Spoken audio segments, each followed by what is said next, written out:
ദൈവകൃപയാണേ, ബലമല്ല നിന്ദയാണേ, കഴിവല്ല ദൈവകൃപയാണേ, ബലമല്ല നിന്ദയാണേ, കഴിവല്ല നിൻ കൃപയാണേ, ബലമല്ല നിന്ദയാണേ. Voice of ലവിൽ ഇന്ന് കർത്താവ് നിങ്ങൾക്ക് തരുന്ന വചനം 55-ാം സങ്കീർത്തനം അതിൻ്റെ 22-ാമത്തെ വാക്യമാണ്. ഒന്ന് ശ്രദ്ധിച്ചോട്ടെ. നിന്റെ ഭാരം യഹോവയുടെ മേൽ വെച്ചുകൊള്ളുക, അവൻ നിന്നെ പുലർത്തും, നീതിമാൻ കുലുങ്ങിപ്പോകുവാൻ അവൻ ഒരു നാളും സമ്മതിക്കുകയില്ല. ആമേൻ. നമ്മളെ എത്ര ബലപ്പെടുത്തിയ ഒരു വചനമാണിതല്ലേ. നിന്റെ ഭാരം യഹോവയുടെ മേൽ വെച്ചുകൊള്ളുക. നമ്മൾ പലപ്പോഴും നമ്മുടെ ഭാരങ്ങളൊക്കെ അകത്ത് വെക്കുന്നവരാണ്. ചില പറയുന്നുണ്ട്, എൻ്റെ ഹൃദയത്തിന് എന്തേലും ഭാരമുണ്ടെന്ന് നിങ്ങൾക്ക് അറിയാമോ, ഞാനതെല്ലാം ഉള്ളിലൊതുക്കുകയാണ്.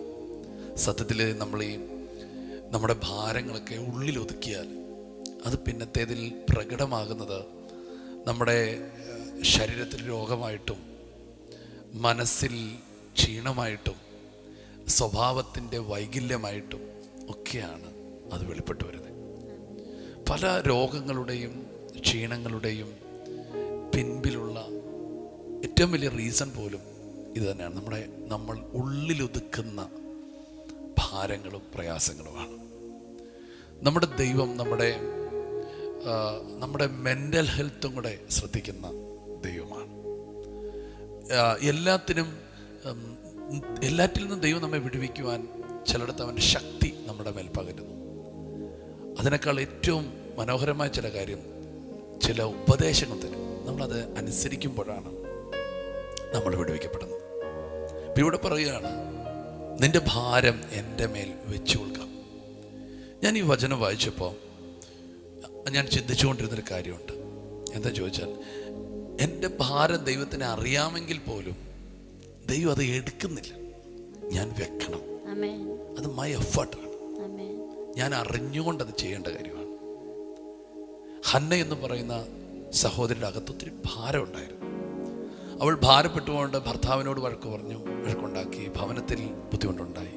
പക്ഷേ ഭർത്താവിനോട് പറഞ്ഞിട്ടോ കുടുംബത്തിൽ ബുദ്ധിമുട്ടുണ്ടാക്കിയിട്ടൊന്നും ഭാരം മാറിയില്ല. ദൈവം അതിനെ എടുത്തുമില്ല.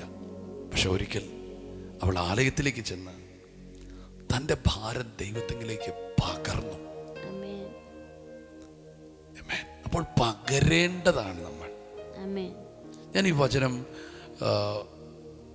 പഠിപ്പിക്കുമ്പോൾ ഞാൻ എപ്പോഴും പറയുന്ന കാര്യം, ഒന്ന്, നമ്മുടെ ഭാരം പകരുക. രണ്ട്, നമ്മുടെ ഭാരം ദൈവത്തിൻ്റെ മേൽ വെക്കുക. മൂന്ന്, നമ്മുടെ ഭാരം ദൈവത്തെ അറിയിക്കുക. നിന്റെ സകല ഭാരം ദൈവത്തെ അറിയിക്കുക. മറ്റൊരു വാക്ക് പറഞ്ഞാൽ, സ്തോത്രം, നമ്മുടെ ഭാരം ദൈവത്തെ മേൽ ഇടുക. അപ്പം ഇതെല്ലാം അതിനകത്ത് ഒരു നമ്മുടേതായൊരു പങ്ക് ഉണ്ട്.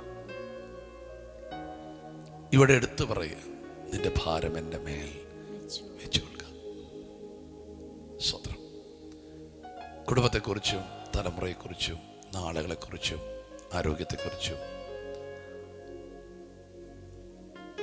കുടുംബത്തിൻ്റെ സാഹചര്യത്തെക്കുറിച്ചൊക്കെ ഒത്തിരി ഭാരപ്പെട്ട് നിങ്ങളിരിക്കുകയാണെങ്കിൽ ദൈവത്തോട് ഉള്ളം തുറന്ന് സംസാരിക്കുക. പറയണം, കർത്താവ്, എനിക്ക് ഇങ്ങനെ ഭാരമുണ്ട്.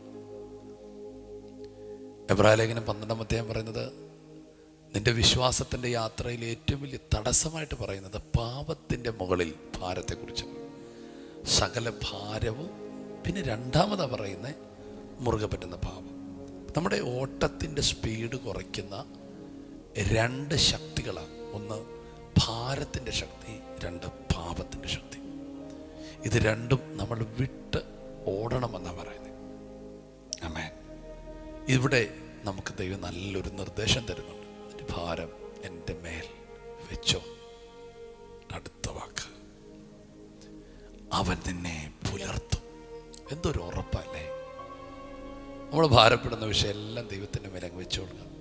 യേശു കർത്താവിൻ്റെ പഠിപ്പിച്ച ഗിരിപ്രഭാഷണത്തിലെ ആ വാക്ക് പറഞ്ഞു, ഞാൻ നിന്നെ പുലർത്തും. എന്നിട്ട് പിന്നെ പറയുന്ന കാര്യമാണ്, കാക്കളെ നോക്കുവിൻ, വിതയ്ക്കുന്നില്ല, കൊയ്യുന്നില്ല, കളപ്പുരയിൽ കൂട്ടിവെക്കുന്നില്ല, എല്ലാറ്റിനും ഞാൻ പുലർത്തുന്നു. അപ്പം പുലർത്തുന്നൊരു ദൈവമുണ്ട്. ആകുലപ്പെടേണ്ട. നമ്മൾ നമ്മുടെ സാമ്പത്തികവും നമ്മുടെ സാഹചര്യവും ഒക്കെ നോക്കിയാണ് നാളുകളെക്കുറിച്ച് ചിന്തിക്കുന്നത്. പക്ഷേ ദൈവത്തെ നോക്കി നാളുകളിലേക്ക് ചുവടുകൾ വെക്കുക. അത്ഭുതങ്ങളുടെ ദൈവമാണ് നമ്മുടെ ദൈവം. സൂപ്പർ നാച്ചുറൽ വഴികൾ തുറക്കും. ആ വചനം വായിച്ച് നമ്മൾ അങ്ങ് നിർത്തുകയാണ്. നിന്റെ ഭാരം യഹോവയുടെ മേൽ വെച്ച് കൊള്ളുക, അവൻ നിന്നെ പുലർത്തും. അടുത്ത വാക്ക്, നീതിമാൻ കുലുങ്ങിപ്പോകുവാൻ. എനിക്ക് ആ അടുത്ത വാക്ക് ഭയങ്കര ഇഷ്ടപ്പെട്ടു. ഒരു നാളും സമ്മതിക്കത്തില്ല, ഒരു നാളും. അപ്പോൾ ഈ കർത്താവുമായി ബന്ധപ്പെടുമ്പോൾ ചില വാക്കുകളുണ്ട്. ഒരു നാളും കൈവിടത്തില്ല, ഒരു നാളും ഉപേക്ഷിക്കത്തില്ല.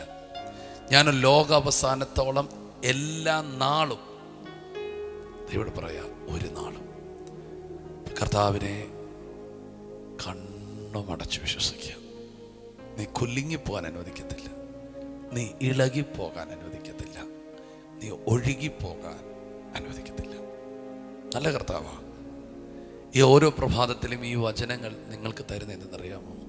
വേറൊന്നുമല്ല, കർത്താവിനോട് നിങ്ങൾ ഒത്തിരി അടുത്ത് എനിക്ക് എൻ്റെ യേശു ഉണ്ടെന്ന് വിളിച്ചു പറഞ്ഞുകൊണ്ട് അവൻ്റെ ജയം അനുഭവിക്കാനാണ്. ഞങ്ങൾ ഒന്നുകൂടെ പ്രാർത്ഥിക്കാം. യേശുവേ, ഇന്ന് രാവിലെ അങ്ങ് കേൾപ്പിച്ച നല്ല തിരുവചനത്തിനായി സ്തോത്രം ചെയ്യും. കർത്താവെ, ഞങ്ങളുടെ ഭാരങ്ങളെല്ലാം അങ്ങയുടെ മേൽ വയ്ക്കുകയാണ്. കർത്താവെ, ഞങ്ങൾ അതിനെ അങ്ങയുടെ മേൽ ഇടുകയാണ്. ഞങ്ങളുടെ ഭാരങ്ങളെ അങ്ങേ അറിയിക്കുകയാണ്. കർത്താവെ യേശുപ്പ, അങ്ങ് ഞങ്ങളെ പുലർത്തുന്ന ദൈവമെങ്കിൽ സ്തോത്രം ചെയ്യും. എല്ലാ ഞെരുക്കങ്ങളെ മാറ്റുന്നതിന് നന്ദി പറയുന്നു കർത്താവെ. സാമ്പത്തികമായ വഴികളെ അങ്ങ് തുറക്കുന്നതിന് നന്ദി പറയുന്നു കർത്താവെ. കർത്താവ്, അങ്ങ് ഞങ്ങളെ പുലർത്തി വഴി നടത്തി കർത്താവ് കുലുങ്ങിപ്പോവാത്തൊരു ജീവിതത്തിലേക്ക്, ഉറപ്പുള്ളൊരു ജീവിതത്തിലേക്ക് അങ്ങ് ഞങ്ങളെ നയിക്കുന്നതിന് സ്തോത്രം ചെയ്യുന്നു. ഒരിക്കൽ കൂടി കർത്താവിൻ്റെ ഭാരങ്ങളെല്ലാം അങ്ങയുടെ പുറത്ത് ഞങ്ങൾ വെക്കുകയാണ് കർത്താവ്. കർത്താവ്, ഈ വചനം കേൾക്കുന്ന ഓരോ വ്യക്തികളും അനുഗ്രഹിച്ച് പ്രാർത്ഥിക്കും. ഉറപ്പുള്ള ഒരു ജീവിതം, ഹല്ലേലൂയ, ഞങ്ങൾ അവർക്ക് കർത്താവെ യേശുവിൽ കർത്താവെ പകർന്നു കൊടുക്കും. യേശുവിൻ്റെ നാമത്തിൽ ആമേൻ. ആമേൻ. ഞങ്ങൾ സന്തോഷത്തോടെ ഈ ദിവസത്തെ നിങ്ങളുടെ കാര്യങ്ങളിലേക്ക് തരികയാണ്. സന്തോഷത്തോടെ യാത്ര ചെയ്യുക. ഈ ഉറപ്പ്, നീതിമാൻ കുലുങ്ങിപ്പോകാൻ ദൈവം അനുവദിക്കത്തില്ല. നിങ്ങൾ യേശുവിനെ വിശ്വസിച്ച ആ ദിവസം മുതൽ ആത്മമണ്ഡലത്തിൽ നിങ്ങൾ നീതിമാനാണ്. കർത്താവിൻ്റെ എല്ലാ ഐശ്വര്യങ്ങളും നിങ്ങളുടെ കൂടെയുണ്ട്. കർത്താവ് ഞങ്ങൾ ബ്ലസ് ചെയ്യുന്നു, ഈ ദിവസത്തെ ബ്ലസ് ചെയ്യുന്നു. ഈ ദിവസം ഇവർ നേരിടുന്ന സകല കാര്യങ്ങളെയും അനുഗ്രഹിക്കുന്നു. എല്ലായിടത്തും ഒരു അഭിവൃദ്ധി ഉണ്ടാകട്ടെ. ഉയർത്തുന്നു. ഇന്ന് ജോലിക്ക് പോകുന്നവർ, പ്രത്യേകമായ എക്സാമിന് പോകുന്നവർ, കർത്താവെ പ്രത്യേക ഇൻ്റർവ്യൂവിന് വേണ്ടി പോകുന്നവർ, അടുത്തൊരു സ്റ്റെപ്പിന് വേണ്ടി ചുവടുവെക്കുന്നവർ, എല്ലാവരെയും ഞങ്ങൾ ബ്ലസ് ചെയ്യുന്നു. ഈ വചനം അവരുടെ ഉള്ളിൽ തീ പിടിക്കട്ടെ യേശുവിൻ്റെ നാമത്തിൽ. ഈ മീറ്റിങ്ങുകൾ നിങ്ങൾക്ക് അനുഗ്രഹമാണെങ്കിൽ മറ്റുള്ളവരിലേക്കും എത്തിക്കുക ഈ മെസ്സേജുകൾ. God bless you. ഷലോം.